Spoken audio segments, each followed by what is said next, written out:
मेरा पति मुझसे 15 साल बड़ा था। हम दोनों बहुत लड़ाई झगड़ा करते थे। एक दिन मेरे पति को पैरालिसिस हो गया। अब वो बिस्तर पर पड़ा रहता और रोता रहता। रोते रोते स्टोर रूम की तरफ इशारा करता रहता। मैं स्टोर रूम में जाकर देखती तो वहाँ कोई भी नहीं होता था। अचानक एक दिन मेरे पति का देहांत हो गया। उसे मरे हुए 1 हफ्ता गुजरा था कि मुझे उसके इशारे याद आने लगे। एक दिन नौकरानी नहीं आई थी तो मैंने सोचा आज स्टोर रूम में सफाई कर लेती हूँ। मैं वहाँ सफाई करने चली गई और जैसे ही मैंने स्टोर रूम का दरवाजा खोला मेरी जान निकल गई, क्योंकि स्टोर रूम की सफाई करते हुए मुझे वहाँ कहते हैं भगवान सबके साथ इंसाफ करता है। कुछ लोगों के साथ इंसाफ हो जाता है और उन्हें पता भी नहीं चलता। मैं भी उन्हीं लोगों में से एक थी। मेरा नाम कविता था। मैं बहुत ज़्यादा खूबसूरत तो नहीं थी। मेरे माता पिता ने मेरी शादी एक बहुत बड़े आदमी से कराई थी जो बहुत बड़ी पोस्ट पर था, लेकिन मुझसे 15 साल बड़ा था और उसके सर पर एक भी बाल नहीं था। हम जब साथ बाहर घूमने जाते तो लोग मुझे उसकी बेटी समझते थे। उसने मुझसे कहा कि मैं ज़्यादा खाना खाया करूं ताकि मेरा भी वजन बढ़ जाए और मैं भी उसके जितनी उम्र की लगने लगूं। मैंने मजाक में एक दिन कह दिया कि आप अपना वजन कम क्यों नहीं करते। उसे गुस्सा आ गया। उसने मेरे गाल पर जोरदार थप्पड़ मारा। अभी हमारी शादी को हफ्ता भी नहीं हुआ था कि उसने मुझे इतनी जोर से मारा मैं कि जमीन पर गिर गई। उसने कहा औरत हो औरत बनकर रहो, मेरे सर पर बैठने की जरूरत नहीं है। मैं अच्छी तरह से जानता हूँ कि तुम औरतों को अगर काबू में ना रखा जाए तो तुम पता नहीं क्या करो।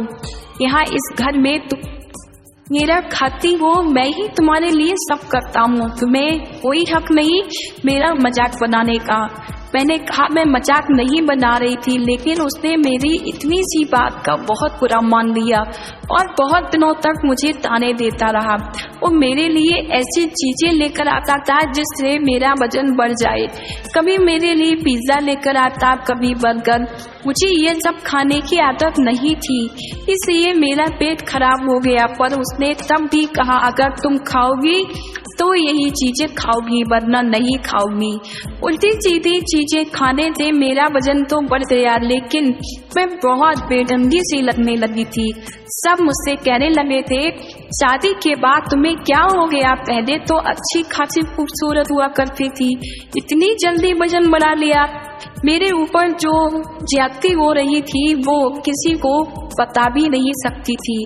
उस आदमी ने मुझ पर हाथ उठाया, मुझे मेरे माता पिता और दुनिया वालों के सामने रुस्वा किया। मेरे घर वालों को गालियां दी। जरा भी इज्जत नहीं करता मुझे। लला कि चलो जो भी हो वो मेरा पति है, मेरा खर्चा तो उठाएगा ही। लेकिन अब तो उसने वो भी बंद कर दिया। मुझे कहने लगा अपना खर्चा खुद उठाओ, मेरे पास तुम्हारे लिए पैसे नहीं हैं। अगर पैसे चाहिए तो अपने लिए नौकरी तलाश कर लो।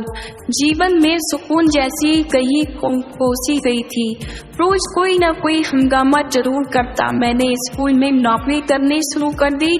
मेरी हालत इतनी खराब हो गई थी कि कभी कभी तो मैं अपने स्टूडेंट के सामने ये रोने लग जाती। जब मैं उनको अपने पति के बारे में बताती तो वो सुनकर हैरान रह जाते। मेरे पास कोई भी नहीं था जिसे मैं अपना दुख बता सकती। मेरे पति का कहना था जब तक पत्नी को मारो नहीं वो सीधी नहीं चलती और सर पर चढ़कर बैठ जाती है। इसलिए मैं अपनी पत्नी को बिना वजह ही मार लेता हूँ। अपने दोस्तों और रिश्तेदार के सामने मेरी बेइज्जती करता रहता। हमारे यहाँ कोई संतान भी नहीं हो रही थी। मैं बहुत परेशान थी, लेकिन किसी को कुछ बता भी नहीं सकती थी। सबसे झूठ बोलना पड़ता था कि सब कुछ ठीक ठाक चल रहा है, अच्छी भली जिंदगी गुजर रही थी। ना जाने क्यों मेरे माता पिता ने मेरी शादी इस जैसे आदमी से कर दी। मैं हर तरह से कोशिश करती कि मैं उसकी पसंद आ जाऊं। उसकी हर पसंद नापसंद का ख्याल रखती। जो वो कहता मैं वही करती। उसकी हर बात मानती, लेकिन मैं उसकी बात मानो या ना मानो उसे मुझ पर गुस्सा ही आता रहता था। कभी कभी तो मुझे लगता था वो किसी और को पसंद करता है या कोई बात है जिसका गुस्सा वो मुझ पर उतारता है, क्योंकि मुझ पर गुस्सा करने के बाद वो अपने दोस्तों के साथ बाहर चला जाता, उनके साथ घूमता फिरता, हंसी मजाक भी करता और बहुत खुश रहता था। उसके दोस्त भी हमारे घर आ जाते थे और जब उसके दोस्त हमारे घर आते तो मेरा सारा दिन खाना पकाने में निकल जाता। मैं फिर भी उससे कुछ नहीं कहती, सोचती शायद अब वो खुश हो जाए, लेकिन वो तो किसी हाल में खुश रहने वाला नहीं था। मुझे समझ नहीं आ रहा था कि ये सब क्या हो रहा है मेरे साथ। तभी तो लगता था कि मुझे किसी की नजर लग गई है या किसी ने मेरे ऊपर काला जादू कर दिया है, क्योंकि जो कुछ भी मेरे साथ हो रहा था वो सब समझ से परे था। मेरा पति जिस ऑफिस में काम करता था वहाँ खूब रिश्वत लिया करता था, नई से नई गाड़ियाँ, मोबाइल बदलता रहता, अपने लिए अच्छी से अच्छी चीज लेकर आता, अपने हर शौक पूरे करता था, लेकिन उसे मेरे खर्चे का जरा भी ख्याल नहीं था। मैं अपने सारे खर्चे खुद पूरे करती। अब तो हम अपने मोहल्ले में भी मशहूर हो गए थे कि ये लोग बहुत बड़े लड़ते हैं। हमारी लड़ाई भी ज्यादा ही हुआ करती थी, लेकिन एक दिन तो हद हो गई जब उसने मुझसे बिना वजह ही लड़ना शुरू कर दिया। मेरे पति ने जोर जोर से चिल्लाना शुरू कर दिया। उसने कहा, मैंने तुमसे कहा था आज मेरे लिए अच्छा खाना बनाना और तुमने दाल बनाकर रख दी। मैंने कहा अगर अच्छा खाना खाना है तो उसके लिए पैसे भी देते ना। मेरे पास पैसे नहीं है और अभी मेरी सैलरी भी नहीं मिली है। जो इस बात को लेकर खूब लड़ा और कहने लगा मुझे तुम्हारे साथ रहना ही नहीं है, तुम मुझे अच्छी नहीं लगती, आज तक तुमने मेरे दिल में जगह नहीं बनाई। बात कहाँ से शुरू हुई और कहाँ चली गई पता ही नहीं चला और कहने लगा मैं तो तुम्हारे साथ मजबूरी में रह रहा हूँ। वो बहुत ज्यादा चीख रहा था और गुस्से में था, जिसकी वजह से उसका बीपी बढ़ गया और उसको दौरा पड़ गया। मुझे समझ नहीं आ रहा था कि मैं क्या करूं। रात का समय था, मैं उसे हॉस्पिटल लेकर गई। डॉक्टर ने कहा आपने आने में देर कर दी, आपके पति को पैरालिसिस हो गया है, अब ये ना चल सकते हैं ना बोल सकते हैं, इनका पूरा शरीर बेकार हो गया है, बस ये अपनी दोनों आंखें और 3-4 उंगलियां ही हिला सकते हैं। मेरे पति ने गुस्सा किया और गुस्से में आकर अपना ही नुकसान कर लिया। गुस्से की वजह से उनका बीपी हाई हुआ और अटैक आ गया।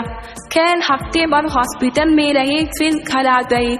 अब मैं उनका ख्याल रखा करती थी। वो बोल नहीं सकता था ना ये हिल सकता था, लेकिन उसे अपने किए पर अब भी कोई अफसोस नहीं था। मैं भी इन सब से खुश नहीं थी। वो जैसा भी था मेरा पति था। मैं नहीं चाहती थी कि उसके साथ कभी ऐसा कुछ हो। एक पत्नी कभी भी अपने पति का बुरा नहीं सोच सकती, चाहे पत्नी जैसा भी हो। अब तो हमारे घर में पैसों की भी परेशानी होने लगी। मैं नौकरी भी करती, घर का काम भी करती और उसे भी संभालती। अब उसकी आंखें बदलने लगी थी। वो सोचने लगा था कि मेरी पत्नी जिसके साथ मैंने इतना बुरा किया, उसे मारा पीटा, उस पर गुस्सा किया, अब वो भी मेरा इतना ख्याल रख रही है, मेरी खिदमत कर रही है। एक दिन मेरे पति ने मुझे अजीब सा इशारा किया। मैं समझी नहीं कि वो क्या कर रहा है। उसने अपनी उंगलियां से इशारा किया। मुझे लगा कि वो कह रहा है मुझे बाथरूम जाना है या मुझे भूख लग रही है, लेकिन आज उसने जो इशारा किया वो अलग था। वो स्टोर रूम की तरफ इशारा कर रहा था, लेकिन इसका मतलब ये नहीं था कि स्टोर रूम जाना है। मैंने उससे पूछा क्या हुआ, आप स्टोर रूम की तरफ इशारा क्यों कर रहे हैं, क्या आपको स्टोर रूम जाना है? तो उसने मना कर दिया। मैंने घर में एक नौकरानी रख ली थी, क्योंकि मैं आधे दिन घर में नहीं रहती थी और अपनी नौकरी भी नहीं छोड़ सकती थी। अगर मैं नौकरी नहीं करती तो घर का खर्चा कैसे चलता, इसलिए मैंने एक नौकरानी रख ली। ऑफिस वालों ने मेरे पति का हिसाब भी क्लियर कर दिया था। अब वो नौकरी पर नहीं जा सकता था, इसलिए उसकी तनख्वाह भी आनी बंद हो गई थी और जो अभी उसकी तनख्वाह और फंड उनको मिला था, वो थोड़ा टाइम लगेगा। जब मैं उनको फ़ोन करती तो वो कोई बहाना बना लेते। वो पैसे भी हमें नहीं मिल रहे थे और मेरे पति का काम ऐसा था, उसे बहुत लोग जानते थे और उसे डरते थे। उसके दस्तखत के बगैर फाइल पूरी नहीं होती थी, इसलिए उसे लाखों रुपए की रिश्वत भी देते थे। उसके कुछ रिश्तेदार थे जो पहले तो पैसों के चक्कर में उसके आसपास रहते थे, लेकिन जैसे ही उसका बुरा समय आया सब ने साथ छोड़ दिया। अब उसे एहसास हुआ कि मेरे बुरे समय में मेरी पत्नी ही मेरे साथ है। वो रोज रात को स्टोर की तरफ इशारा करता और रोता रहता। उसे देखकर मुझे भी रोना आ जाता था, क्योंकि मुझसे उसकी ऐसी हालत नहीं देखी जाती थी। हमारी शादी को 5 साल हो गए थे और इन 5 सालों में उसने मुझे चैन का सांस नहीं लेने दी। हर रोज मेरा खून जलाता था, बहुत तकलीफ दी है उसने मुझे, लेकिन मैंने उसे माफ कर दिया था। शायद उसको उसके किए की सजा मिल गई थी। मैं उसे और सजा नहीं देना चाहती थी। वो रोता रहता और बार बार इशारा करता। मैं उसके इशारे पर जाकर देखती, लेकिन मुझे वहाँ कुछ नहीं मिलता था। उसकी कोई चीज वहाँ थी और ना ही कोई ऐसी चीज थी जो उसे चाहिए हो।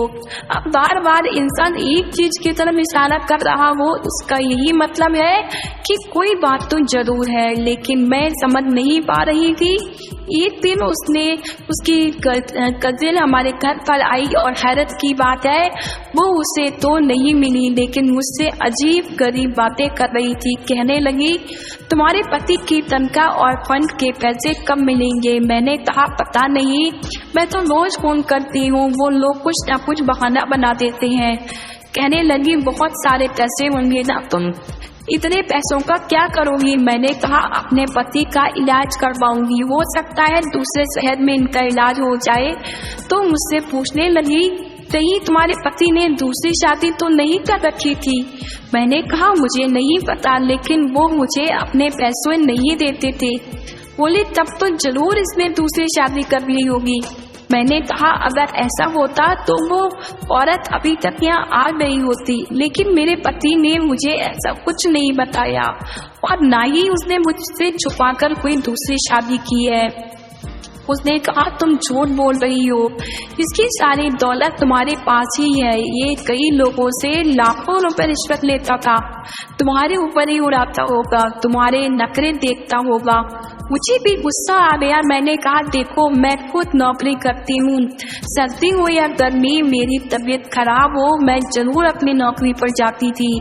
महीने के 30 दिन अपना सर खपाने के बाद मुझे 30,000 रुपए मिलते और वो भी घर के खर्चे में खत्म हो जाते। तुम्हें उसके पैसे चाहिए तो खुद तलाश कर लो, उसके पैसे भी, उसकी दूसरी पत्नी भी अगर मिल जाए तो मुझे बता देना, उसमें कहाँ है। तुम बहुत बदतमीज हो और तुम्हारा पति भी ऐसा ही था, इसलिए आज इस हाल में पड़ा है। तुम देखना कहीं तुम भी इसी हाल में ना पहुंच जाओ। आज वो लोगों का मोहताज है, कल तुम्हें भी मोहताज ना बना जाए। अगर ऐसा हुआ तो तुम्हें दोनों का ख्याल कौन रखेगा? तुम तो तड़प तड़प कर भगवान को प्यारे हो जाओगे। मैं उसकी बातें सुनकर हैरान रह गई और सोचने लगी कैसी दुनिया है, ये लोग किसी भी हाल में आपको नहीं छोड़ते। मैंने उससे अब भी तमीज के साथ कहा कि तुम यहाँ से जा सकती हो। फिर वो चली गई। मैंने सब बात अपने पति को बताई। वो सुन भी रहा था, समझ भी रहा था और रो रहा था। वो मुझसे शायद बातें करना चाहता था, लेकिन अब वो बोल नहीं सकता था। अगले दिन मैंने डॉक्टर से चेकअप करवाया तो डॉक्टर ने भी यही कहा कि इनके ठीक होने की उम्मीद बहुत कम है। अभी तो ये ऐसे ही रहेंगे, आगे भगवान की मर्जी। लेकिन अगर आप चाहें तो किसी और डॉक्टर को दिखा सकती हैं या किसी और शहर ले जा सकती हैं। डॉक्टर हर माह आकर चेक करते थे, लेकिन कोई अच्छी खबर नहीं मिल पा रही थी। बस मेरा पति बार बार स्टोर रूम की तरफ इशारा करता रहा और मैं समझ नहीं पाई पति की वो क्या कहने की कोशिश कर रहा है। वो यूं ही रोता रहता। डॉक्टर कहते अगर ये रोते रहेंगे तो इनकी आंखें खराब हो जाएंगी और दवाई भी असर नहीं करेगी। मैं उन्हें समझाती और कहती कि आप रोया ना करें, सब्र करें। एक दिन जब सवेरे मैं उनको जगाने गई तो मैंने देखा कि वो जाग नहीं रहे थे। तब मुझे एहसास हुआ कि वो इस दुनिया में नहीं रहे। मेरे पैरों तलों जमीन निकल गई। मैंने डॉक्टर को बुलाया। उन्होंने कहा इनका देहांत हो चुका है और इनके लिए यही अच्छा हुआ, क्योंकि ये जीने की उम्मीद छोड़ चुके थे और बहुत तकलीफ में थे। अच्छा हुआ इन्हें भगवान ने बुला लिया। मुझे ये सुनकर बहुत बड़ा सदमा लगा और मैं रोने लगी। वो जैसे भी थे आखिर मेरे पति थे। उन्होंने मेरे साथ कुछ भी किया हो, लेकिन उन्हें भी जीने का हक था। मैंने पूरी इज्जत के साथ उनका कर्म किया। कुछ समय नौकरी पर नहीं गई। मैं घर में ही रहती और मेरे साथ घर में एक नौकरानी रहती। वही घर का सारा काम करती थी, खाना बनाना, सफाई करना, कपड़े धोना। मेरे पति के देहांत के बाद मेरा किसी काम में दिल नहीं लगता था। एक दिन किसी ने दरवाजा बजाया और मुझे नौकरानी ने आकर बताया कि मुझसे कोई मिलना चाहता है, उसके साथ बच्चे भी हैं। मैंने कहा क्या नाम है उसका? उसने मुझे नाम बताया। मैंने कहा मैं इस नाम की किसी औरत को नहीं जानती थी और न ही उसके बच्चों को। मैंने कहा कौन है आप? उसने कहा मैं तुम्हारे पति की दूसरी पत्नी हूँ। अब वो मत गया, मैं अपना और अपने बच्चों का हिस्सा लेने आई हूँ। तुम्हारे पति ने 3 साल पहले मुझसे छुपकर शादी कर ली थी और 3 साल में मेरे 2 बच्चे भी हैं। अब मैं अपना हक लेने तुम्हारे पास आई हूँ। जब मैंने ये बात सुनी तो मुझे उस औरत का ख्याल आ गया जो उस दिन हमारे घर पर आई थी। इसका मतलब वो गलत नहीं कह रही थी और इनके बाकी रिश्तेदार भी सही सोचते थे। मैंने कहा तुम्हें शर्म नहीं आई एक शादीशुदा आदमी से शादी करते हुए? उसने कहा इसने मेरा क्या कसूर? वो तुम्हें पसंद नहीं करता था, तुम उसे अच्छी नहीं लगती थी। मैं खूबसूरत हूँ, हसीन हूँ। वो मेरे पीछे पड़ गया और मुझसे शादी कर ली। मैंने कहा खूबसूरत तो मैं भी थी, लेकिन उसने मुझे जानबूझकर बदसूरत कर दिया था। उसने कहा मर्द ऐसा क्यों करेगा? शायद तुम्हारी किस्मत ही खराब थी। खैर छोड़ो इन बातों को, अब वो इस दुनिया में नहीं रहा, मेरा हिस्सा मुझे दे दो। मैंने कहा वो मेरे पास कुछ नहीं छोड़कर गया है। मैं अपना खर्चा भी अपनी नौकरी से चलाती हूँ और जो उसके फंड और तनख्वाह है वो अभी तक नहीं मिली है। जब मिल जाएगी तो मैं तुम्हें उसमें से आधे पैसे दे दूंगी। और हाँ, ये घर भी किराए का है और इसे मैं चलाती हूँ, तुम्हारा पति नहीं चलाता था। वो मुझे पैसे भी नहीं देता था, तुम पर ही उड़ाता होगा अपनी सारी दौलत। तभी तो इस घर में 1 रुपया भी नहीं देता था। तुमने उसके जीते जी बहुत ऐश कर लिया। अब तुम्हें क्या चाहिए? वो औरत मुझसे लड़ने लगी और मेरे पूरे घर की तलाशी लेने लगी। मैंने कहा यहाँ कुछ नहीं है, जाओ यहाँ से। यहाँ मेरा बीपी बढ़ाने लगा। मुझे उसकी हरकत से बहुत गुस्सा आ रहा था। वो औरत बहुत जिद्दी और बदतमीज थी। जब मुझे कुछ नहीं मिला तो वो चली गई और कह कर गई तुम पर नजर रखूंगी, जब उसके पैसे आ जाएंगे तो मैं खुद लेने आ जाऊंगी, मुझे सब कुछ पता चल जाएगा। मेरी नौकरानी ने बताया कि वो उस औरत को जानती है। वो बहुत बिगड़ी हुई औरत है। अमीर आदमी को पहले फंसाती है, फिर उससे शादी करती है और फिर बाद में उसके सारे पैसे ले लेती है या तलाक के नाम पर बच्चों का खर्चा मांगती है। अब पता नहीं उसने ऐसा क्यों किया, लेकिन ये अच्छी औरत नहीं है। इसको तो सारा मोहल्ला जानता है। मैंने कहा मेरी जिंदगी में कुछ अच्छा नहीं हो सकता। पति ने भी मुझे तंग किया और जाने के बाद भी मेरे गले में मुसीबत डाल गया। मैं क्या करूं अब? अभी मेरे पति को मरे हुए ज्यादा समय नहीं हुआ था। मुझे बार बार अपने पति का ख्याल आता कि वो तो उनकी तरफ इशारा क्यों करता था। अपने आखिरी समय में भी वो यही इशारा कर रहा था। मुझ में उसकी याद बसी गई थी। औरत भी बहुत अजीब होती है। जब किसी से मोहब्बत करती है तो उसकी बेवफाई भी माफ कर देती है, लेकिन मन के अंदर इतनी ताकत नहीं होती। मुझ तो आज तक ये समझ नहीं आया कि मेरे पति ने मेरे साथ ऐसा क्यों किया, जबकि मैंने तो हमेशा उससे मोहब्बत की। मैं अपने घर से भी यही सोच कर आई थी कि हमेशा अपने पति का साथ दूंगी।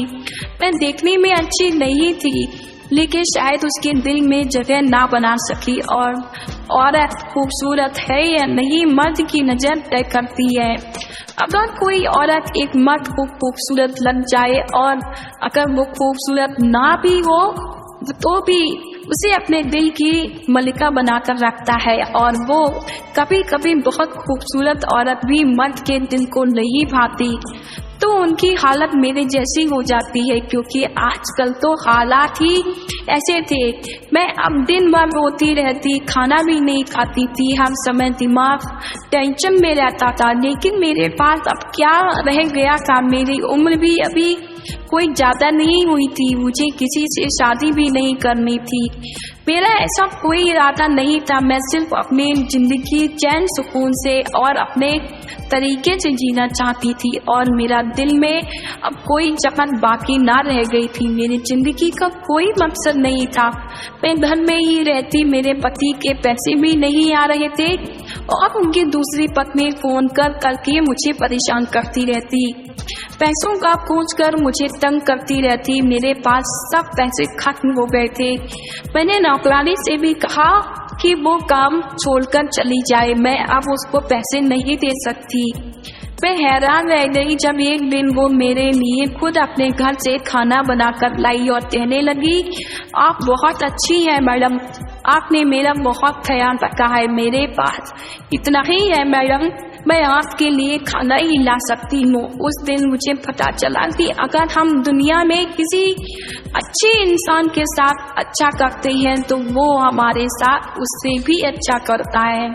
उसके पास तो खुद कुछ नहीं था, वो गरीब थी, 4 बच्चे थे, मैं उसके ऊपर बोझ नहीं बनना चाहती थी। मैंने उससे कहा, अगर मेरे हालात अच्छे हो गए तो मैं तुम्हें ही काम पर बुला लूंगी और तनख्वाह भी दे दूंगी। उधर उनके ऑफिस वाले पैसे देने को तैयार नहीं थे, शायद वो पैसे खाना चाहते थे।